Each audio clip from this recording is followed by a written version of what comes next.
Olá, tudo bem? Bem-vindo a mais um momento de estudo deste livro extraordinário que é o livro do Apocalipse. Parabéns por tua perseverança em continuar essa caminhada de conhecimento, de crescimento em conhecimento.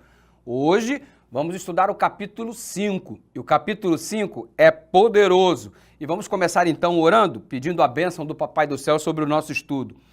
Deus eterno, obrigado pela oportunidade de estudar tua palavra. Ilumina-nos para compreendermos a mesma, em nome de Jesus. Vamos em frente. Eu quero começar o estudo do capítulo 5 contigo agora, a partir de uma declaração existente no livro Testemunhos Seletos, volume 3, na página 414 e 415. Observa só o texto de Ellen White que começa com uma pergunta. Que fará essa pessoa no dia em que os livros forem abertos e cada um for julgado segundo as coisas que nele estiverem escritas? O que vai fazer essa pessoa no dia em que o julgamento começar em função do conteúdo existente no livro? E ela continua dizendo o seguinte: o 5º capítulo do Apocalipse precisa ser detidamente estudado. Por quê? Porque a compreensão do conteúdo do capítulo 5 do livro do Apocalipse vai oferecer-nos uma perspectiva adequada quanto ao julgamento de Deus. E o conteúdo do capítulo 5, o conteúdo deste livro, é exatamente o plano da redenção que coloca o foco em Cristo Jesus como nosso substituto, razão pela qual, por conta do sacrifício que ele realizou, ele é o único digno de abrir o livro. E você percebe que quando João não contempla Jesus Cristo no capítulo 5, neste momento em que ele observa o livro, ele entra em desespero. E ele começa a perguntar e pergunta chorando quem é digno de abrir o livro. E quando ele vê o sacrifício de Jesus e tudo que para ele foi revelado, ele percebe então que o conteúdo existente no livro o faz de Jesus digno e faz de Jesus de verdade o único que é capaz de nos dar a salvaguarda contra o pecado no momento do julgamento. Mas enfim, vem viajar comigo nas páginas das Escrituras agora para entendermos o motivo pelo qual Jesus é caracterizado como o único digno de abrir o livro. E sabe qual que é o meu desejo? Ao você concluir os motivos pelos quais a Bíblia apresenta, os motivos pelos quais a Bíblia apresenta que Jesus é digno, eu quero que no final você de verdade diga: digno é o Cordeiro. Vamos nessa viagem? A primeira coisa que você precisa considerar é exatamente o panorama da realidade humana em função do pecado sob a perspectiva da Bíblia. Para isso, vamos começar a fazer uma viagem e entender, então, por que Jesus é digno. Vamos começar com a nossa situação, que é precária, decadente, e essa perspectiva a gente começa a obter a partir dos escritos de Paulo. Vem comigo, vamos viajar na palavra. Romanos capítulo 3, no verso 23, a palavra do Senhor diz assim: pois todos pecaram e carecem da glória de Deus. Ei! Todo mundo pecou, todo mundo é pecador, todo mundo é transgressor. Por isso somos todos carentes da glória de Deus. Ao analisar a realidade humana, o apóstolo São Paulo não poupa palavras. E ele diz: não há nem um justo sequer. Por que não há nenhum justo sequer? Porque todos pecaram. Davi dizia a respeito da abrangência do pecado, já no Salmo 51, verso 5, que o pecado já nasce, formando assim a condição do ser humano ao nascer já em pecado. O pecado já nasce conosco, conforme eu dizia inicialmente. Eu nasci em pecado e em pecado me concebeu minha mãe, diz o salmista. Ou seja, a nossa natureza já é pecaminosa. A nossa realidade é tão drástica que o pecado ele advém para a vida humana não só pela natureza que ele herda, pela natureza que ele possui já desde o nascimento, como também pelas más intenções, como também pela omissão, pela falta de fé, como também não só o comprometimento por intermédio de atos mal feitos, mas por pensamentos mal dirigidos. O pecado tem uma abrangência muito grande, levando o ser humano ao estágio de ser condenado para a morte, porque o salário do pecado é a morte. Você percebeu quão drástica é a situação humana em relação ao pecado?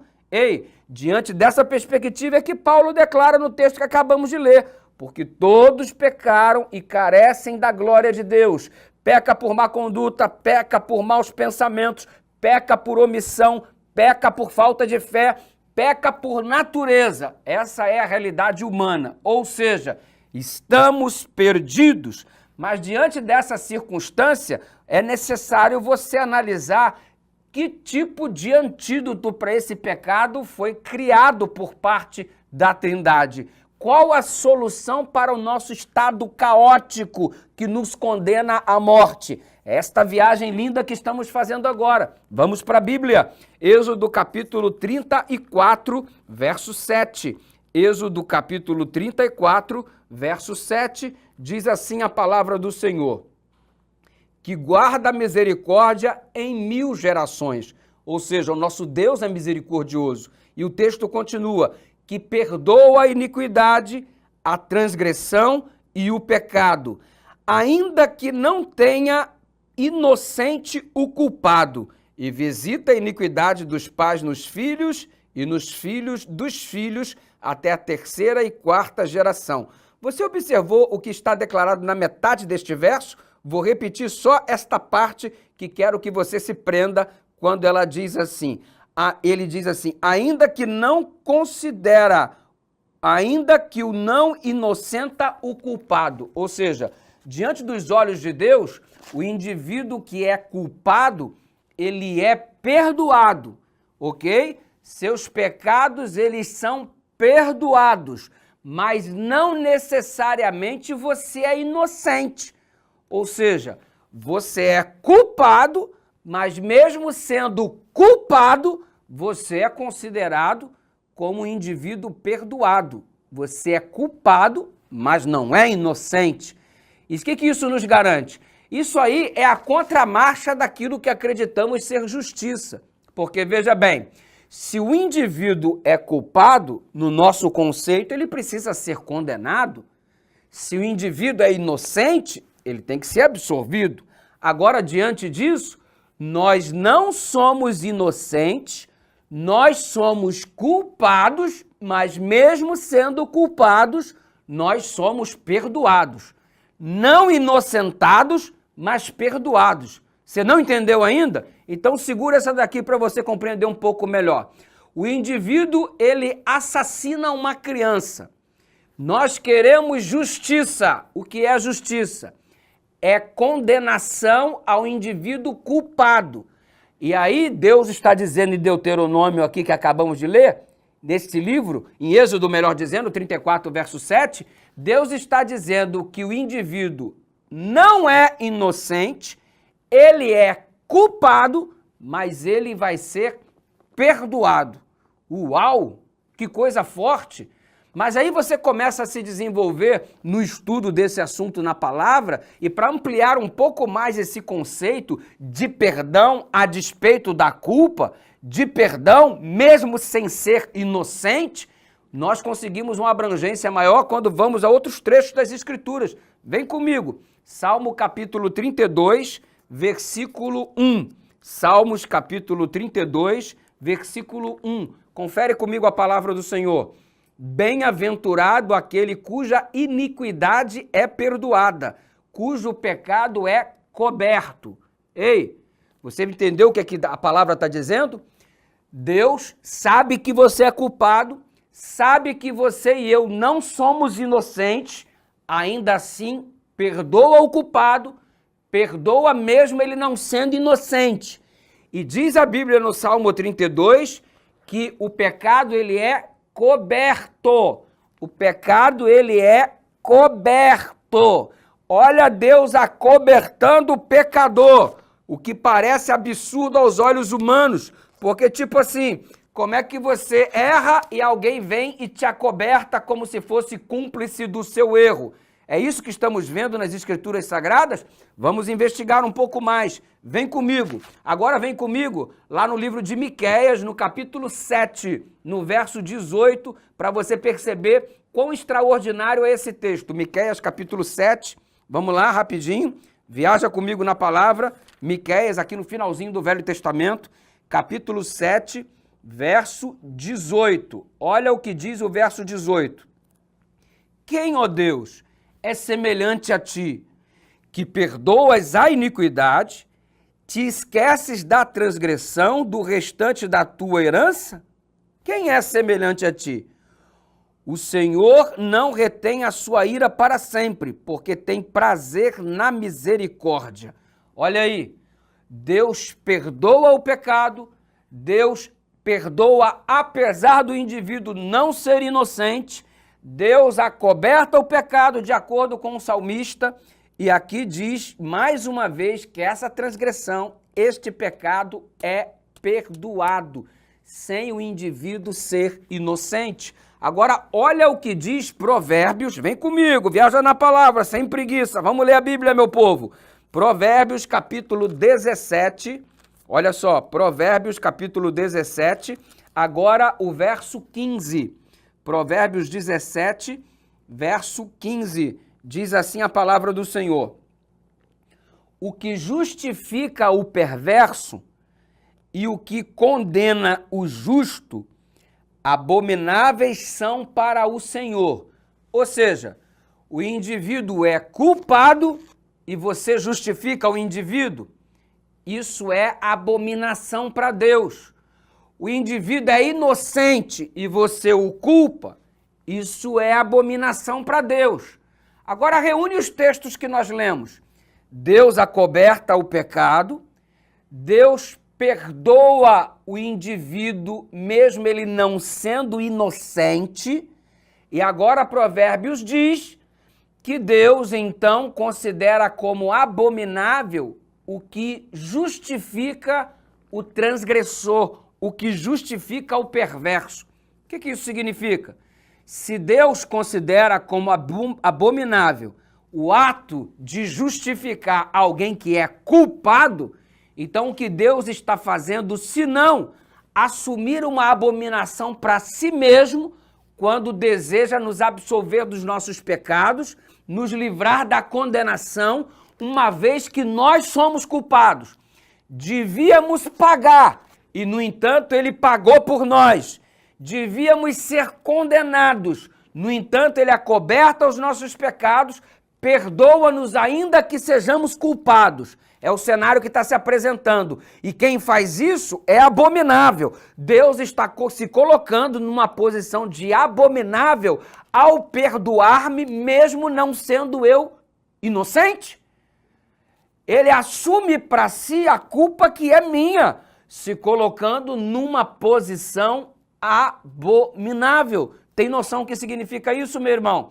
Vamos um pouco mais adiante nas Escrituras Sagradas, agora 2 Coríntios, lá no capítulo 5, no verso 21, dá uma olhada na palavra de Deus, 2 Coríntios capítulo 5, versículo 21. Olha o que diz aqui o apóstolo São Paulo. Aquele que não conheceu o pecado, ele o fez pecado por nós. Ou seja, ele se tornou abominação no nosso lugar. Ele assumiu a nossa culpa, ok? Para que nele fôssemos feitos justiça de Deus. Você percebe aqui que existe uma dupla imputação. Jesus imputa sobre ele os nossos pecados e ele imputa sobre nós a justiça que pertence a ele. Você percebe? Ele assume o nosso estado de abominação. Ele assume a podridão dos nossos atos. Ele paga, ele quita a nossa dívida. Eu sou o devedor e ele resolve pagar a minha conta. Ele sabe que eu não sou inocente, que eu sou de fato culpado pelo que fiz, merecia de fato a morte como fruto dos meus atos, como salário do meu pecado. No entanto, ele imputa sobre mim a justiça dele para que eu receba a possibilidade de ter aquilo que eu não mereço, mas aquilo que eu preciso, que é a salvação em Cristo Jesus. Agora, você consegue ir um pouco mais adiante quando você entende Gálatas capítulo 3. Vem aqui comigo. Gálatas capítulo 3, você vai comigo no versículo 10, diz assim a palavra do Senhor: todos quantos, pois, são das obras da lei, estão debaixo da maldição, porque está escrito: maldito todo aquele que não permanece em todas as coisas escritas no livro da lei para praticá-las. Agora olha o verso 13. Cristo nos resgatou da maldição da lei, fazendo-se ele próprio maldição em nosso lugar. Ou seja, ele assume a nossa maldição, ele se torna abominável por apanhar uma culpa de um indivíduo que de fato não é inocente, que não deveria ser livrado da condenação. E o apóstolo São Paulo, nessa perspectiva, ainda coloca: nenhuma condenação há para os que estão em Cristo Jesus. Por que nenhuma condenação? Porque ele assumiu a minha maldição, ele se tornou abominável ao assumir uma culpa que era minha, uma dívida que era minha, e diante disso temos a chance e temos a esperança da salvação em Cristo Jesus. Eu não sei como é que algumas pessoas têm coragem de ainda dizer que não se sentem amadas, que acham que Deus lhe abandonou, que acha que Deus se esqueceu. Ei, gente, quando você olha para o livro selado no capítulo 5 do livro do Apocalipse, é um livro que requer uma dignidade para ser aberto. Alguém que fez algo extraordinário para livrar todos os seres humanos. Quem é que fez este ato fantástico de salvar a humanidade, tornando-se maldição, tornando-se abominação? Quem é digno por ter feito isso quando só o ser humano devia pagar a sua própria conta através da morte, e ele assume a morte e outorga a sua vida para os seus adoradores? Quem é digno mediante este ato de sacrifício? Ele, o Senhor Jesus Cristo, é digno, porque ele fez isso por mim, ele fez isso por você. E pelo amor de Deus, como é que você tem coragem de dizer que de repente Deus esqueceu de você? Como é que você tem coragem de dizer que você não é amado por Deus? Como é que você tem a coragem de duvidar em algum momento da sua vida que ele te quer bem? Você tem noção a conta que ele pagou para você? Você tem noção a conta que ele pagou para mim? Ei, o triste é que muita gente reduz o sacrifício de Jesus Cristo a uma coisa mínima e material. Reduz o evangelho a bens materiais. Reduz bênção de Deus para as coisas que nos cercam. Ei, reduzir o evangelho para uma casa própria, que o amor de Deus é revelado quando ele te concede uma casa própria. Reduziram o evangelho a uma situação financeira confortável, que Deus está contigo quando financeiramente você está estável. Reduziram o evangelho a uma cura, que Deus te ama quando ele cura o câncer, Deus te ama quando ele cura o Covid, Deus te ama quando ele te protege de alguma coisa. Reduziram o evangelho a um namorado que foi-se embora. Se Deus me ama, meu namorado vai voltar, minha namorada vai voltar, meu casamento vai ser restabelecido. Reduziram o evangelho a uma cura, reduziram o evangelho a um emprego, reduziram o evangelho à prosperidade material, como se o evangelho fosse isso. Querido, o evangelho é mais do que casa própria, o evangelho é mais do que um carro novo, o evangelho é mais do que uma estabilidade familiar simplesmente. Deus pode te dar todas essas coisas: carro, casa, estabilidade familiar, cura de enfermidade, mas o evangelho não é simplesmente isso.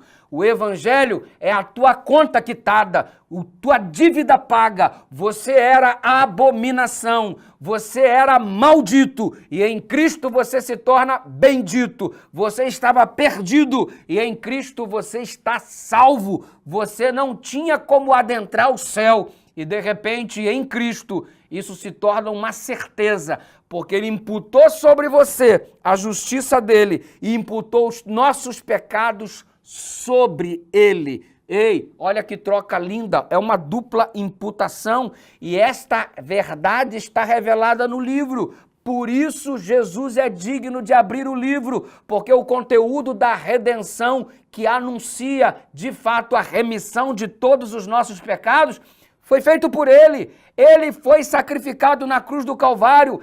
Ele é digno. A ele toda honra, a ele toda glória. E estamos vendo no capítulo 5, de fato, uma crise na sala do trono que está se revelando por conta de alguns pontos. Quais são os pontos do capítulo 5?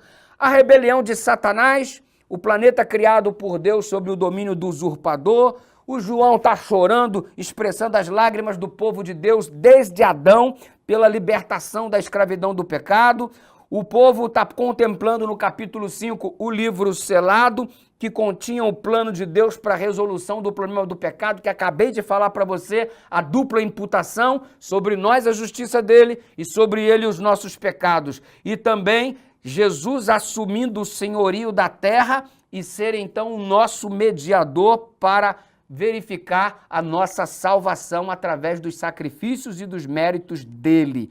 Então, todo joelho deve se dobrar diante de Cristo. Ele é digno.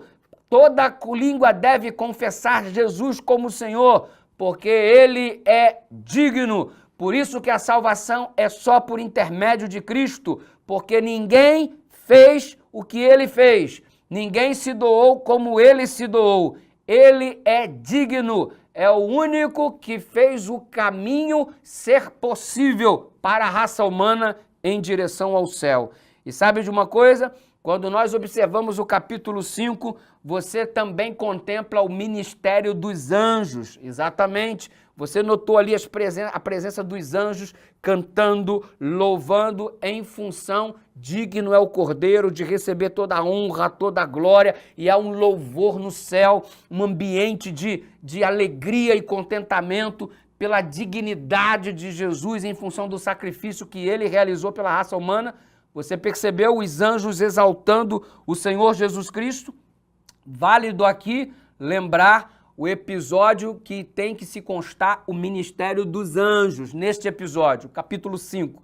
Ei, é uma realidade apresentada pelas Escrituras Sagradas, o ministério dos anjos do Senhor. Você se lembra lá no livro de Gênesis, capítulo 28, quando Jacó vê os anjos subindo e descendo numa escada, e aquela escada que liga a terra ao céu?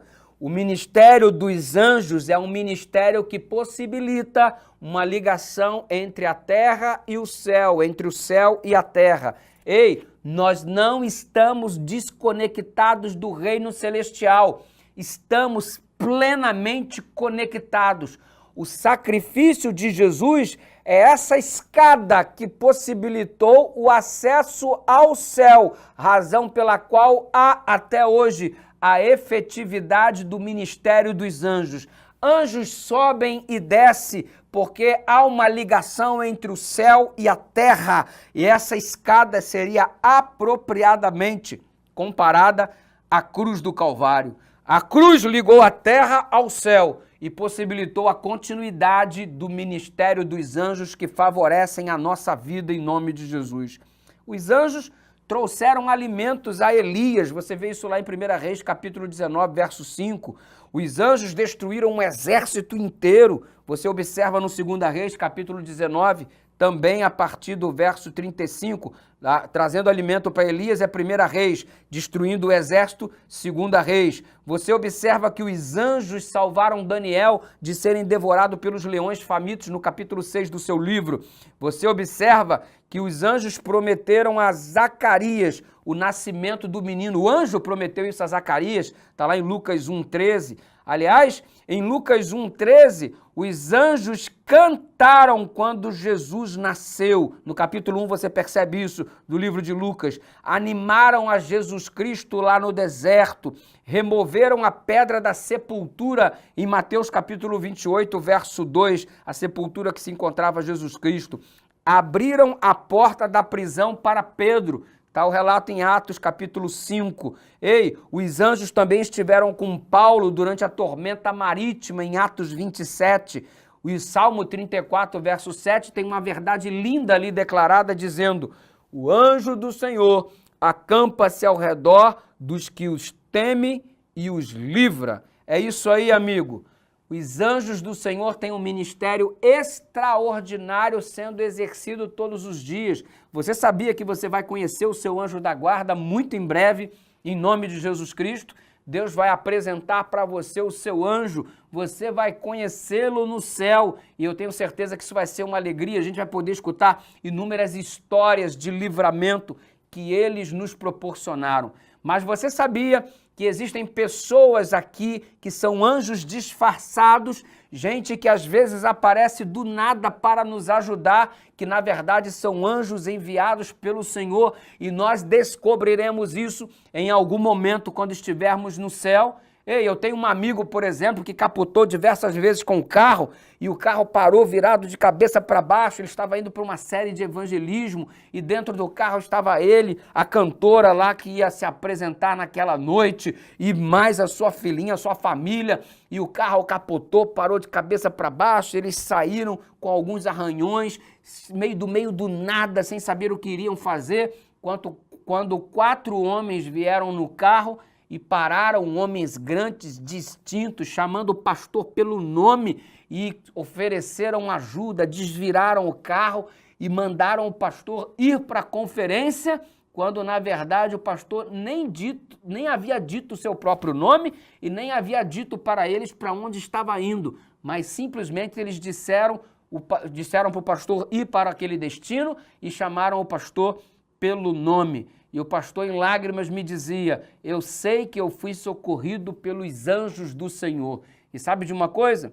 Muitos de nós estamos sendo visitados pelos anjos, existem anjos ao nosso redor nos auxiliando, e muitas vezes nós não sabemos e não percebemos, não damos conta, mas um dia os nossos olhos se abrirão para perceber toda a investida que o céu fez na nossa vida através dos anjos, todo o investimento que eles fizeram.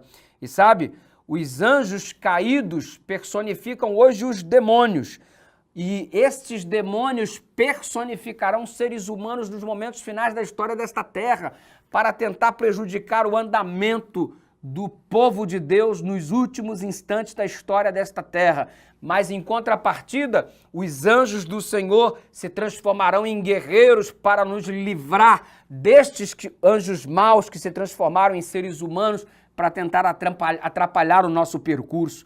Deus sempre nos dará livramento através dos anjos que Ele colocou à disposição da raça humana. E sabe de uma coisa?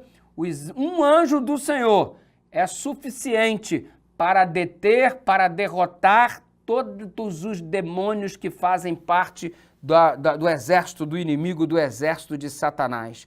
E aí, todos esses anjos estão louvando a Deus.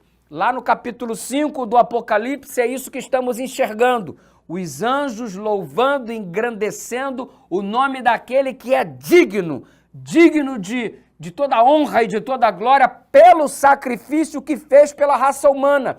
Imputar à raça humana a justiça que pertence a ele e imputar a ele os nossos pecados, dando-nos assim a chance da salvação pela graça, tão somente pela graça, tão somente pelos méritos do sacrifício dele. E aí todo o céu o louva, todo o céu o engrandece. Então confessa com a tua boca que Jesus é o Senhor, louve o nome de Deus, engrandeça o nome de Deus. Pastor, como que é esse negócio de louvar o nome de Deus? Tá, então eu vou te explicar agora o que é esse louvor. Se liga aí.